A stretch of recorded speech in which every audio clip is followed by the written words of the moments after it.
2017 সালের হামলার ঘটনায় দায়ের করা মামলায় আদালতে আত্মসমর্পণ করেছে কার্যক্রম নিষিদ্ধ আওয়ামী লীগের বরিশাল জেলা সাধারণ সম্পাদক তালুকদার মোহাম্মদ ইউনূস।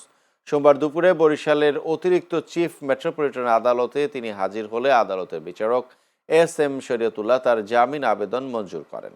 আদালত সূত্রে জানা গেছে, 2017 সালের 5ই মে নগরীর অনামী লেনে হামলার অভিযোগে 2024 সালে বিএনপি কর্মী মোহাম্মদ সরওয়ার হোসেন কোতোয়ালি মডেল থানায় একটি মামলা দায়ের করেন।